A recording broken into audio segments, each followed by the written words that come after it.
Episode ini dibuka ketika Jinman mengingat dirinya yang sedang bersaksi untuk temannya yang bernama Bell di pengadilan. Di sana Jinman ditanyakan apakah dia melihat temannya tersebut membunuh warga sipil selama penugasan. Belum sempat menjawab, scene berpindah memperlihatkan kembali ketika Jinman ditelepon oleh seseorang. Ketika sedang bersama Jian waktu kejadian ayah dan ibu Jian akan dihabisi. Di sana Jian menyuruh pamannya untuk mengangkat telepon tersebut. Jinman pun kemudian mengangkatnya yang ternyata yang menelponnya adalah Jonjo, yang merupakan mantan rekan timnya. Jonjo mengatakan bahwa Bell masih hidup dan sedang pergi ke pemakaman ibunya Jinman bersama Songgyu. Jinman pun terdiam setelah mendengar perkataan Sonjo. Jinman kemudian mengirimi temannya pesan yang bernama Honda dan menyuruhnya untuk melindungi Jian, yang mana ternyata yang melindungi Jian kemarin adalah Honda, rekannya Jinman. Jinman kemudian menatap Jian yang sedang duduk di atas sofa. Scene kemudian berpindah kepada Jinman yang sedang menuju ke pemakaman ibunya sambil menelponi kakaknya, namun tidak ada jawaban sama sekali. Tiba-tiba Jinman menghentikan mobilnya karena ada orang yang ingin meminta pertolongan karena mobilnya itu mogok. Namun sebuah truk datang dari belakang dan langsung menghantam mobilnya Jinman. Beberapa orang keluar menggunakan senjata api dan langsung menembaki Jinman. Orang tersebut datang bersama Jonjo. Sementara Jinman masih berusaha menghindari tembakan dari orang-orang tersebut. Dan selamat menyaksikan A Shop for Killer episode 4.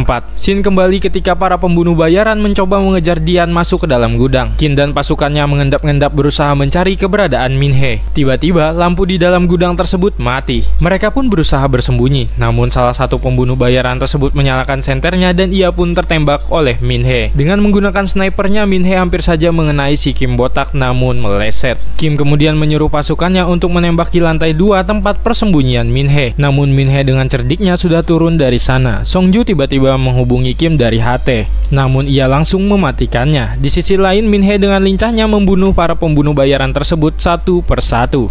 Dan Songgyu hanya mengoceh karena si Kim tidak ada kabar. Ia kemudian menghubungi seseorang dan menyuruhnya agar segera datang. Kim dan anak buahnya kemudian menembaki atap dari gudang tersebut agar mereka bisa melihat Min-hee dan menghabisinya. Namun tidak semudah itu, semua anak buah Kim berhasil dihabisi Min-hee dan tersisa hanya dirinya seorang. Min-hee kemudian keluar menyerang Kim. Min-hee sempat kewalahan menghadapi Kim, namun pada akhirnya Kim tewas di tangan Min-hee. Min-hee kemudian mengucapkan selamat tinggal kepada Kim botak.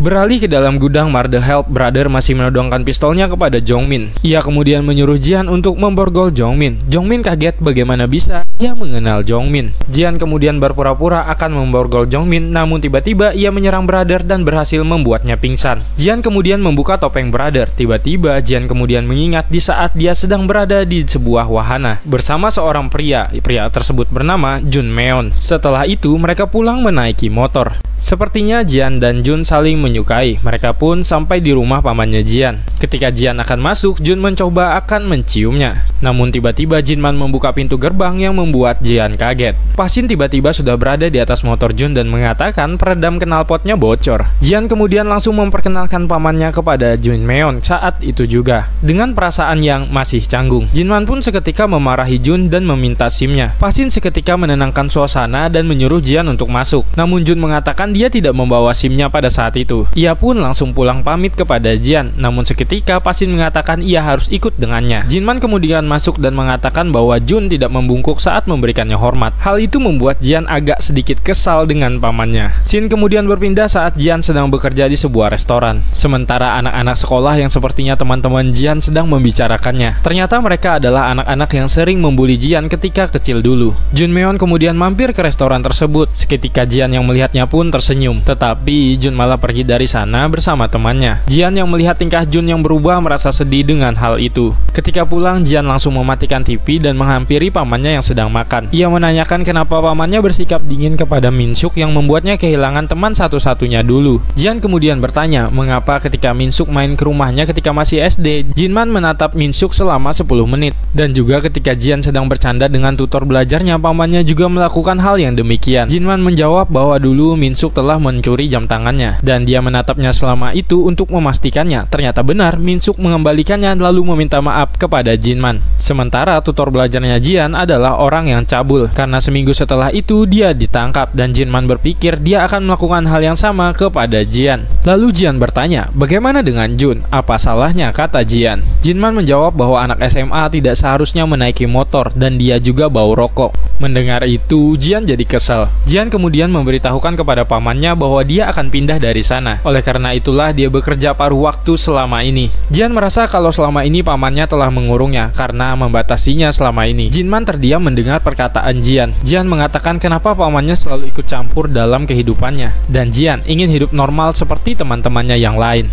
Jinman kemudian tiba-tiba mengajaknya untuk bertarung. Kalau dia bisa berhasil menonjok wajah pamannya, barulah dia bisa pindah dari sana. Mendengar hal itu, Jian merasa kalau pamannya sedang bercanda. Jinman kemudian menyuruh Jian untuk menghabiskan makanannya. Jian kemudian menanyakan apakah pamannya menyembunyikan sesuatu darinya selama ini. Ia kembali mengungkit tentang kematian kedua orang tuanya, dan Jian bertanya apakah benar cara mereka meninggal seperti yang dikatakan oleh orang-orang. Jinman hanya terdiam mendengar perkataan Jian. Jian kemudian berkata saatnya ia tahu kebenarannya, tetapi Jinman menyuruhnya untuk menerima taruhannya terlebih dahulu. Karena kesal, Jian mencoba menonjok wajah pamannya tetapi gagal. Pamannya mengatakan kalau Jian ini lambat. Jian masih mencoba untuk menyerangnya hingga dia tidak sengaja menendang sebuah lemari di dapur. Karena hal itu, Jinman pun menyuruhnya untuk mencuci piring lalu meninggalkannya. Scene kemudian berpindah ketika Jian membantu Pasin yang bekerja di gudang pamannya. Dia diajarkan bagaimana cara menggunakan alat yang digunakan untuk memindahkan barang. Setelah itu, Jian tiba-tiba akan mencoba menabrak pamannya menggunakan alat tersebut sampai membuat pamannya terpojok. Jian pun keluar dan mencoba untuk menonjok pamannya, namun Jinman berhasil menghindar. Jian tak menyerah, ia mencoba mengejar pamannya namun dihadang oleh Pasin. Pasin menanyakan kenapa kamu berkelahi dengan pamanmu, tapi Jian menyuruh Pasin untuk jangan ikut campur. Ia kembali akan menonjok pamannya tapi Pasin berhasil membuatnya terjatuh. Jian pun menjadi kesal dan akan menonjok Pasin, tapi Pasin berhasil membuatnya pingsan. Ketika tersadar, Jian pun bertanya apakah dia benar-benar pingsan. Jinman dan Pasin mengangguk kepadanya. Jian pun mengatakan betapa teganya pamannya melakukan hal itu kepadanya, tetapi Jinman malah mengatakan bahwa Pasinlah yang telah melakukannya. Pasin berdalih bahwa Jinman yang menyuruhnya melakukannya, tapi Jinman membela dirinya dan berkata bahwa dia tidak pernah menyuruhnya melakukannya. Karena hal itu, Pasin kesal dan dia pun saling pukul menggunakan selang dengan Jinman. Sementara Jian pergi meninggalkan mereka berdua dengan wajah kesal. Ternyata Pasin dan Jinman hanya berakting saat itu. Scene kemudian berpindah ke rumah Pasin. Tiba-tiba Jian datang dan memintanya untuk mengajarkannya bagaimana caranya membuatnya pingsan tadi. Jian ingin diajari Muay Thai agar dia bisa memukul pamannya. Pasin mengatakan kalau Jian harus membayarnya. Jian pun menyetujuinya. Pasin kemudian membawa Jian ke belakang rumahnya. Jian pun bertanya apakah latihannya akan dimulai sekarang. Tiba-tiba Pasin menyuruh Jian untuk menangkis pukulannya yang membuatnya terjatuh. Dan latihan Jian pun dimulai.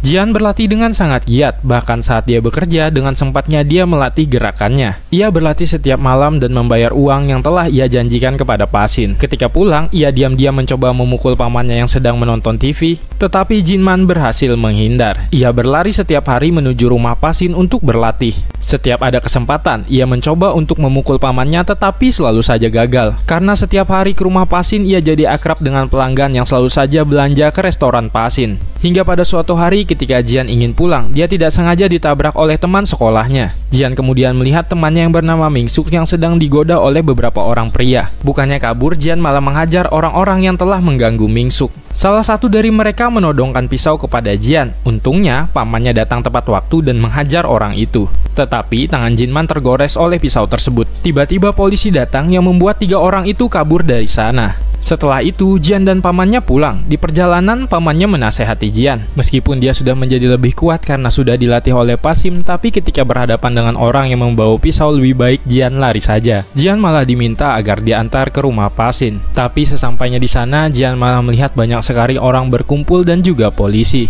Jian menanyakan apa yang sedang terjadi. Ternyata, Pasim meminjam uang kepada orang-orang tersebut dan membawanya kabur entah kemana. Lalu polisi memanggil nama Jian dan memberikannya sebuah sabuk. Yang mana di sabuk tersebut terdapat sebuah kertas yang bertuliskan, "Jian, kau bukan siput lagi. Membaca itu, Jian sedikit tersenyum. Scene kembali memperlihatkan ketika Jian, Jongmin, dan juga Brother berada di lab Mardo Help. Jian kaget, ternyata selama ini dia selalu diawasi dimanapun dia berada, bahkan di dalam kamar Jian sekalipun. Karena hal itu, Jian menendang Brother dan mengancamnya dengan pistol. Jian bertanya, kenapa Brother melakukannya dan siapakah dia sebenarnya. Brother mengatakan bukan waktunya untuk menanyakan hal itu, dan dia juga mengatakan kalau Min-hee sudah kehabisan peluru dan membutuhkan pertolongannya. Dia juga mengatakan bakal banyak lagi pembunuh bayaran yang akan datang dan mengajak Jian untuk keluar untuk membantu Min-hee. Akan tetapi Jian tidak percaya begitu saja kepada Brother. Sementara itu, Jongmin menyalakan lampu yang ada di lab tersebut yang membuat Brother kesakitan karena ia tidak bisa terkena cahaya. Brother meminta Jian untuk segera mematikan lampunya, tetapi Jian memaksanya untuk menjawab pertanyaannya terlebih dahulu. Brother kemudian teringat ketika Jinman menghampirinya ketika dia masih remaja. Scene kemudian kembali ke ruangan lab Mardo Help. Brother menjelaskan kapan dia dan Jian datang ke tempat tersebut. Namun Jongmin malah menyumpal mulutnya Brother. Jongmin mengatakan kalau mereka harus berhati-hati dengan Brother. Lalu Jongmin berkata ia sedang mencoba meretas sistem web tersebut agar mereka tahu siapa sosok paman Jian sebenarnya. Ia pun masuk ke dalam ruangan server lab tersebut, sementara Jian masih memandangi CCTV yang ada di sana. Tiba-tiba dia dihampiri oleh Brother yang berhasil melepaskan dirinya dan menyuruhnya untuk tidak percaya dengan Jongmin. Kemudian Brother pun berlari, Jian dan Jongmin pun mengejarnya. Ketika akan membius Jian, Brother pun ditendang oleh Jian. Jian mencoba mengejar Brother yang bersembunyi, tapi dia malah masuk ke dalam perangkapnya Brother yang membuatnya masuk ke dalam sebuah ruangan. Jian mendobrak-dobrak pintu tersebut, sementara Brother mematikan lampu yang membuat Jongmin tidak bisa melihat apa-apa. Brother kemudian berhasil membius Jongmin dan mengikatnya.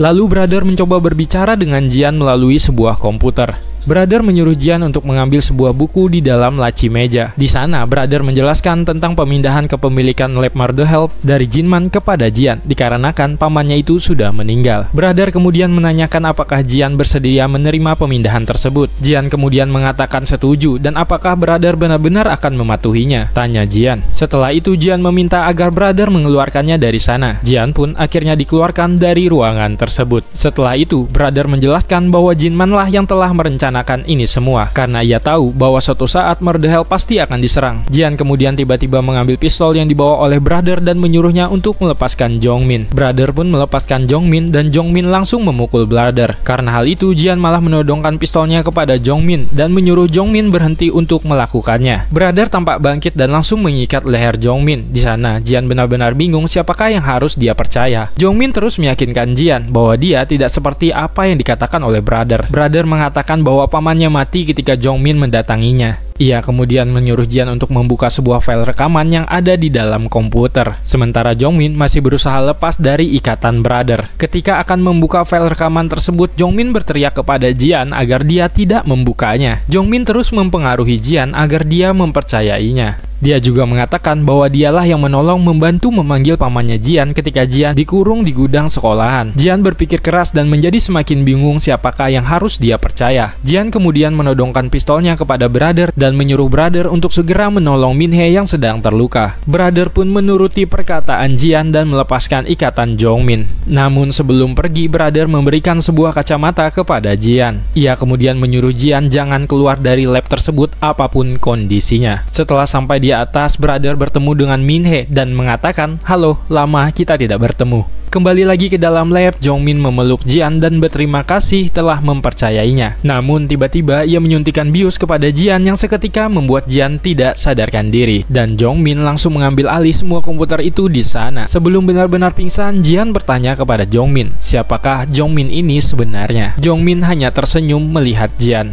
Scene kembali berpindah ketika Songju dan beberapa anak buahnya sedang mengeluarkan sesuatu. Ternyata itu adalah sebuah robot anjing. Dan episode 4 pun berakhir.